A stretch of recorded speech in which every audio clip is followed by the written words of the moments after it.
So welcome to nightlenses.com chat, where we talk to night lens wearers to give people who are considering it a few ideas and see what it's all about. So listen, we've got a great one today, Chris Walker-Hebborn. So was a swimmer, backstroke, was a gold medalist at the Commonwealth Games in 2014.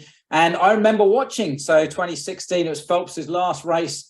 So he did put these guys into silver medal, but it was a hell of a race.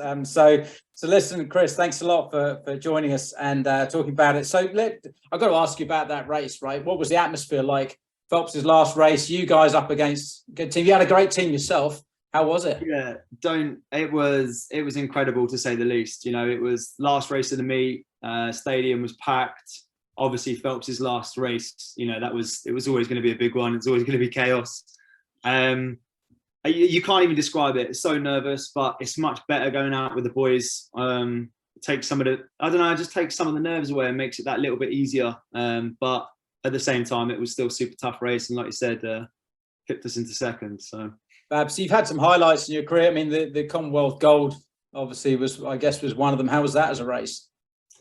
Yeah, do you know what? Like, people always ask us a question like, "What's your favourite memory?" And for me, it has to be 2014. It was my first international senior medal or gold medal, and I think I had a really prolific junior career, and then never really cut the mustard as I hit the senior stage. Always fell short, couldn't deliver on the main stage, and maybe just had a bit of a dark cloud over my head, especially like when other people would talk about my career. So at 24, for a bloke, it was always you're at the back end of your career. So I think to come away with that, with a couple of golds and a record that still stands to date, which I'm very proud of, and then to back it up at the Europeans with a couple more golds, that was arguably my favorite year of my career. Even though Olympic medal is pretty cool, it's still a silver. So. That was great. And do you know what? Previous to this, I had a quick look back at that one, and what was lovely is when you hear the commentator, because obviously they weren't expecting you to come through, and then you came through, and it was It was fast. Yeah, it must have been. That's the thing, isn't it? Like the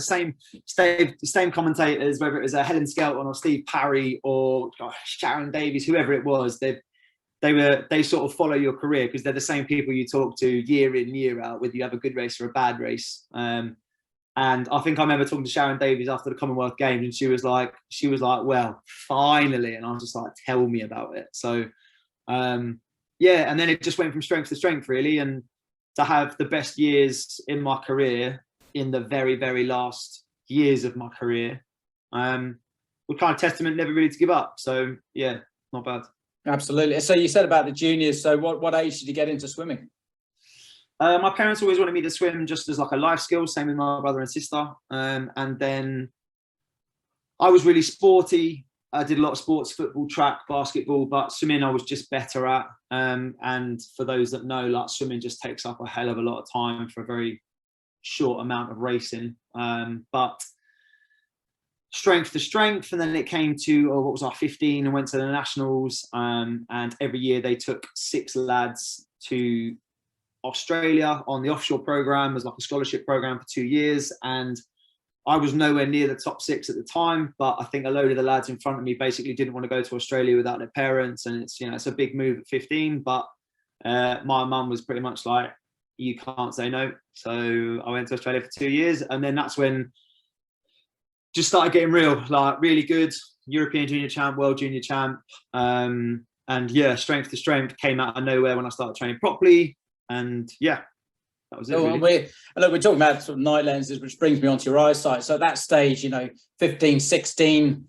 So, sort of doing my maths and what we know about sight, your eyesight's obviously at that stage is deteriorating a little bit, or sight deteriorating. So, was it affecting you at all, or how did sort of the whole eyesight thing?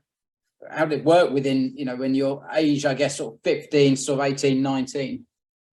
I always knew my eyes weren't great, but like refusing to wear glasses and stuff like that, I kind of became accustomed to how that was normal to me. That was sight. I had to squint a little bit, but became pretty apparent that it wasn't good enough when I started to learn to drive. Reading registrations in front of you, struggling to read road signs, having to squint or wait until it gets really close. And that was that was it really. That was the catalyst to being like, okay, I need to get my eyes checked. I'd sort of grown up a little bit and was like, okay, maybe I do need to wear glasses, but I didn't like glasses. And obviously you can't swim in glasses. So it was just a knock-on effect to eventually where I ended up at night lenses. So, and so you had to, did you go into sort of contact lenses first? I mean, so how did it work with your racing and prescription goggles, and how was that? Yeah, so prescription goggles have been around, but they weren't very sexy. They weren't attractive. They weren't very cool. I most certainly wasn't going to race in a pair. I was very conscious of my appearance, especially when you're on the BBC or whatever channel it was or whatever main event it was.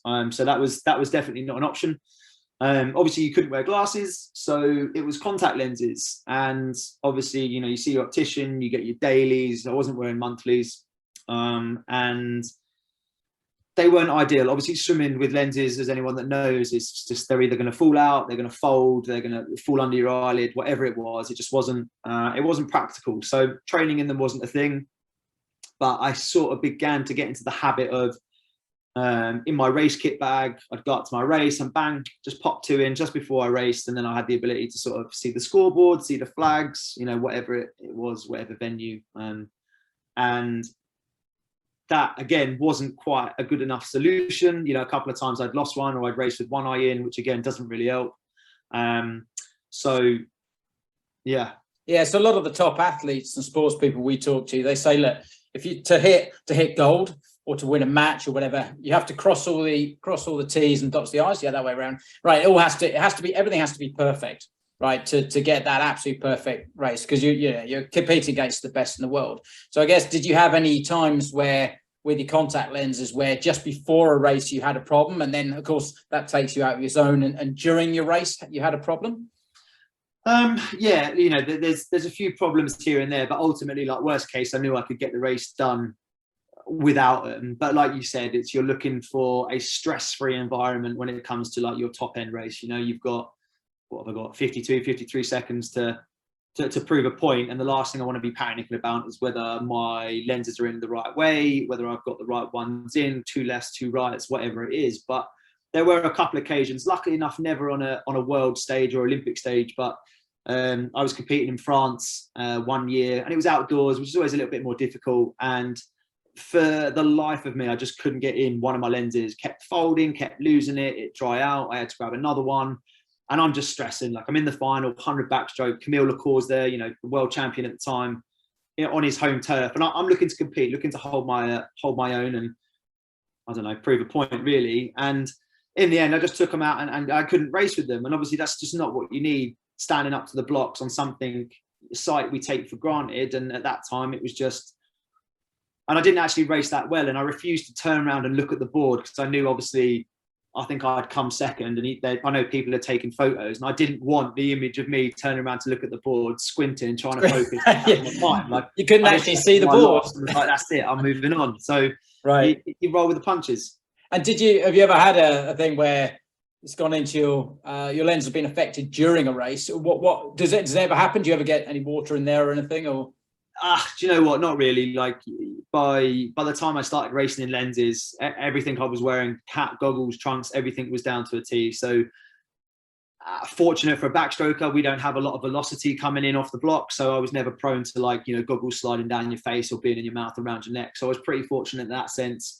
I vaguely remember one occasion at the European Championships. I think I was in the semi-final, and just did a tumble turn, came up, and I was just blinking, obviously naturally blinking behind my goggles, and I just caught one, and it just folded, and I couldn't, for the life of me, unfold it. Not that that's basically possible, but I couldn't. And that was it. I still made it through to the final, and went on to have a really good European Championships. But they're little annoyances that you can obviously do without, but at the same time, you just deal with it. Yeah. So, which brings us on to night lenses, of course. So the fact is, you wear your night lenses at night, you wake up, perfect sight, nothing in your eyes is ideal. So I guess the obvious question would be, if you wind back to when you were sort of 15, 16, yeah, the sort of vanity side that everyone has of not wanting to wear glasses, your contact lenses, if you were given the option, would that have been a no-brainer into them? And do you think that would have made a difference over your career at all? No, it definitely would have made life easier. And as long as you ain't got a problem with putting fingers in your eyes and putting in lenses. It is a game changer, you know. Like wearing glasses it's an annoyance. It is annoying having to wear something all the time to make sure that you have an acceptable level of vision. So yeah, if I'd known about them earlier, maybe, yeah, it's definitely something I would have done far sooner. You know, it's now routine. I don't live without them. I can't imagine my life without them. I haven't worn glasses in 5-6 years, and I have no intention of putting a pair on anytime soon. So if I'd know, obviously they were, you know, I even mentioned Ortho-K, which is originally what it was called to me back in the day, and people still to this day are like, oh, what's that? And yeah, night lenses is a much better way to, I don't know, create the adoption needed, I think, for something that is such a great bit of equipment, really. So yeah, that's it. Backstroke, all you do is look at the ceiling, right? So you don't have to look at. It's a piece of cake, absolute piece of cake. Yeah. Yeah. So so I gather you're an active dad now. You're obviously active out in the world there. Do you find that there are benefits to your life outside of your sport? Yeah, definitely. I mean, the fact that, you know, I don't need to put on a pair of glasses to drive for my insurance to be valid, to be a road legal acceptance, or, you know, I'm not saying glasses are bad. Some people really suit glasses. I wasn't one of those guys. And, you know, just going out, part of my attire, you know, going to the park and knowing that if my daughter sort of treks off, I know which one's my daughter and they're not all blurry, fuzzy lines. So, and it is the small things. And once you make that change, and I'm used to having what I consider perfect vision for every day of my life, it's not something I could ever go without. And I don't think you realise until, I remember the first time I put on glasses, I thought it was a joke. I was all giddy about it because I was seeing life in HD, you know, colours and lines that I didn't know existed because I was so used to it. You become accustomed to it. So, have you ever considered laser surgery? Yes. So towards the back end of my career, you know, training was winding down. I knew in my eyes I was retiring within the next 12 months, but I had obligations and contracts to sort of run through and wanted to enjoy my retirement, you know, retire on my terms because I had that luxury, let's say. And I thought, okay, now's the time to sort of ask about laser surgery, you know, time out of the water. Like it wasn't an issue. It wasn't going to clash with my career. And I suffer from a lazy eye, not noticeable, but obviously if you cover the strong one, the other weaker one struggles, which is obviously part of the protocol to get your eyes done through laser surgery.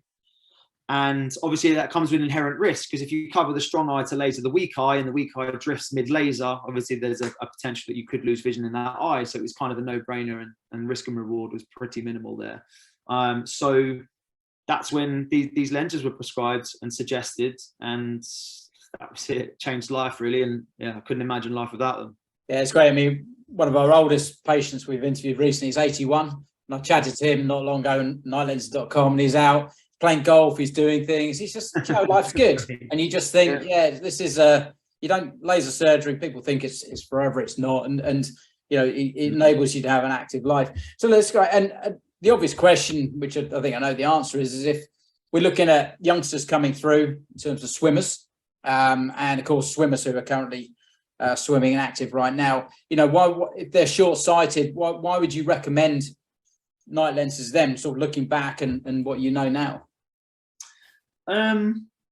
Definitely something to get into younger. Like it's not a regret because it's not a choice I necessarily had, but it could help change the ride of your career. You know, like I said, little things you don't have to worry about. And, you know, as vain as it is, photos on the podium when you're looking at yourself on a screen or trying to clock your times, or you can't. So you got to wait till you walk out and talk to your coach and go, oh, the amount of times I had to ask my coach what my time was because I didn't know. So I'm getting out of the race, or I have to do an interview or a media interview, and I don't know whether I've done a PB, season's best, world record, like you don't know. So just little things, it just makes the journey so much smoother. And I think the biggest thing is that my eyes haven't deteriorated any further in 6 years, which, as we all know, they will continue to gradually get worse for the rest of your life, no matter what you do.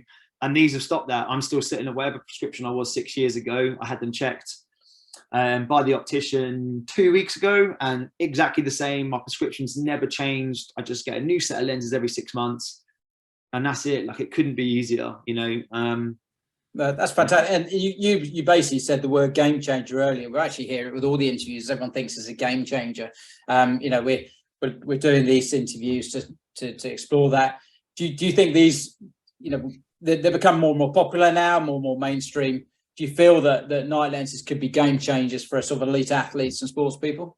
100%. It avoids time out the water. You know, laser eye surgery is it's pretty invasive. You know, I haven't had anyone that's not struggled for a week afterwards. And, you know, a lot of us, especially in swimming, you can't afford to take time out of the water. You know, like 3 sessions out and we were classed as unfit or we'd lost touch with the water. And I know it seems dramatic, but at top level, it really is that pernickety. So to have something viable, feasible, and all of those things to just help you get through, I don't see how it's not a game changer. So, and I'm not knocking laser eye, but the later you have that in life, the more you've got to have it. You know, my best mate's dad's on his 3rd round, so I got no intentions of going through that. So. Absolutely. Well, they often say night lenses are optometry's answer to laser eye surgery. It's great. So listen, well, I think your career's been fantastic, and I think you're and it's really, really good to meet you. And it was nice to see, you know, went on, saw those videos of those 2 epic races, and it's nice to see that again. So listen, thank you so much for your time. We really appreciate it. And so if you want any more advice or information and to see any more interviews like done with Chris there, head to nightlenses.com. Thank you. Thanks, Chris. You're welcome. Cheers. Thanks for having me.